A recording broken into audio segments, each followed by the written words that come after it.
Ya, welcome back guys.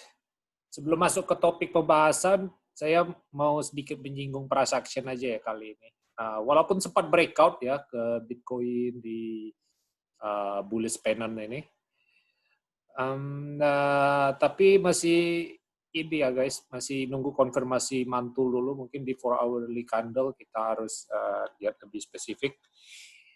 Nah ya guys, ini become bullish when resistant become support guys. Jadi ya kalau misal ini apa jadi support di apalagi nyentuh 21 weekly moving average, otomatis ini akan ini guys rally-nya akan terus berlanjut.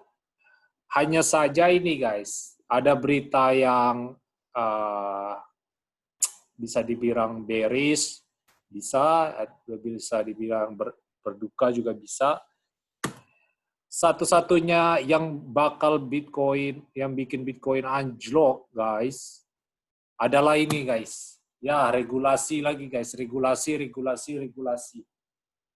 Ini congressional bill, guys. Maksudnya di sini saya terjemahkan ya. Intinya Kongres ini kan Demokrat ini banyak macamnya aja kan. Maksudnya saya masih mending sama Trump administration kemarin ya kalau masalah politik.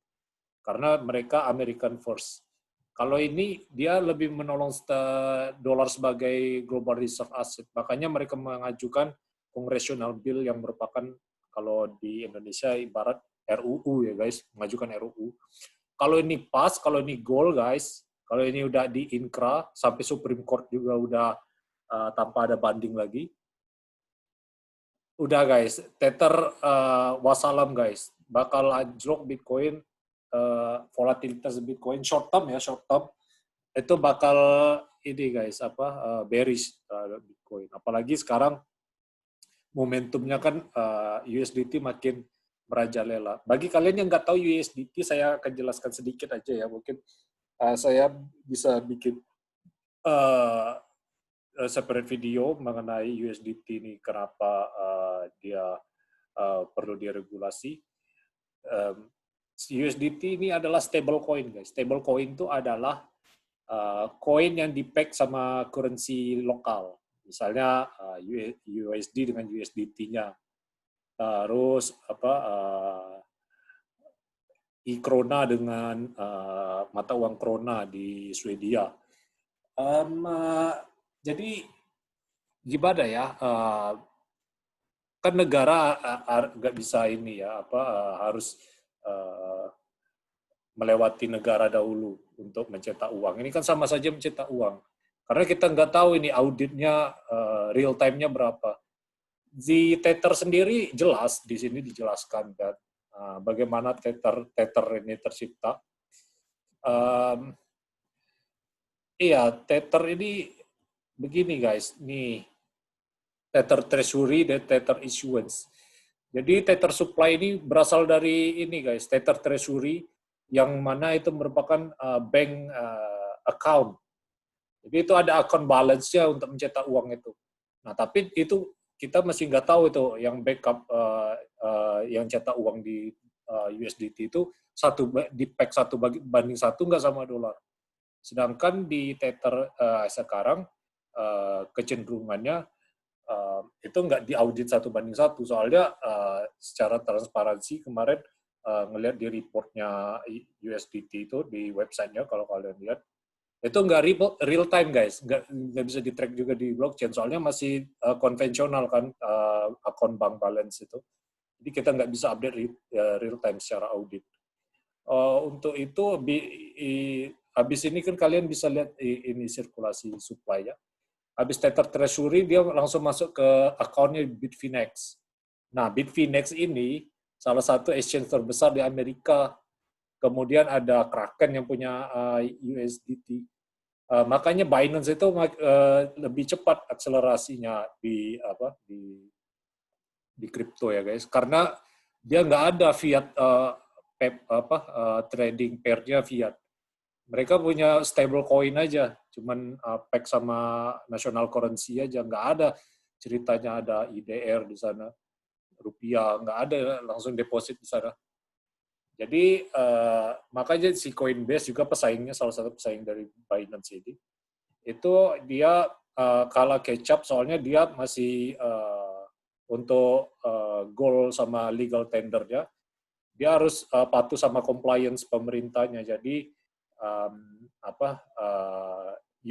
stable coin yang sekarang udah mulai diakui pemerintah kan USDC guys, karena itu udah di pas regulatory framework. Sedangkan Tether ini nggak jelas guys.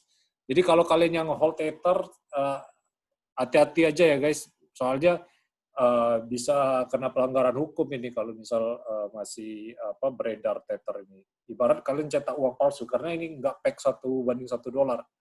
Tapi kita menarik ya di sini ya. Disebutkannya unlawful 100% to issue stable coin. Nah, itu seperti cetak uang tadi kan katanya karena itu bukan government yang cetak. Terus yang paling ini yang paling tidak habis di akal ya dengan dia mencetak USDT ini dia memprotek konsumer guys. Ini konsumer yang mana yang diprotek guys? Ini dia takut kehilangan power aja kayak gitu kan. Inilah indahnya juga Bitcoin guys. Bitcoin itu nggak ada yang cetak, nggak ada yang ngeprint. Jadi dia murni protokol guys. Nah saya juga nggak tahu kalau protokol yang peg $1 nasibnya juga gimana itu. Misal kayak DAI atau MakerDAO.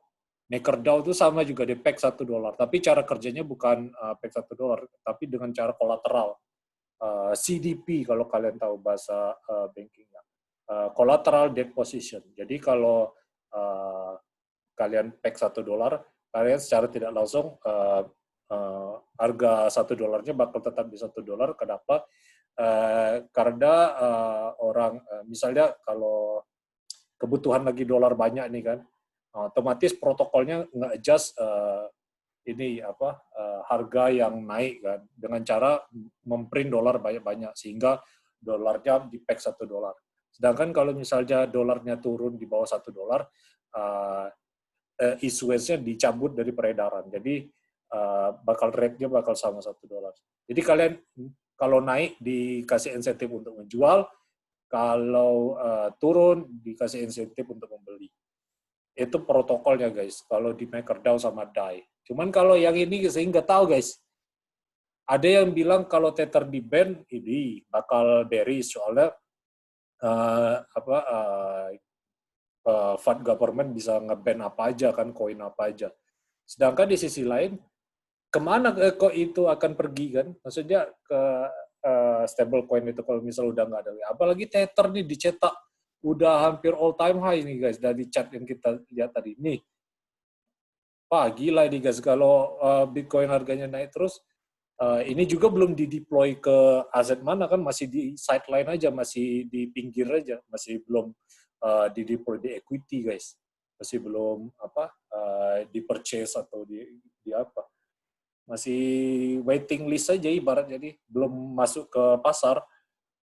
Ya jadi otomatis Tether sebanyak ini 19 billion ya, 19 billion. Wah, kalau ini masuk langsung ke Bitcoin guys, pump langsung guys Bitcoin guys. Langsung ke mungkin 35 ribu guys. Tapi susah juga ya kalau misal government-nya seperti itu. Soalnya kita masih harus menunggu dulu election-nya ini seperti apa kan. Soalnya tadi yang ngajuin proposal kan Demokrat. Nah, Demokrat itu tergantung House-nya gimana ntar setelah ini kan sebenarnya US election juga belum ini ya, belum inkrah siapa pemenangnya sebelum KPU-nya menentukan dan Supreme Court-nya udah ngetok palu. Supreme Court di sini MK-nya ya guys. Kemarin Trump kan sempat ngajuin ada election fraud, ada penyalahgunaan election kan pemilu. Namun ya kalau misalnya itu goal, sudah guys. Wassalam guys.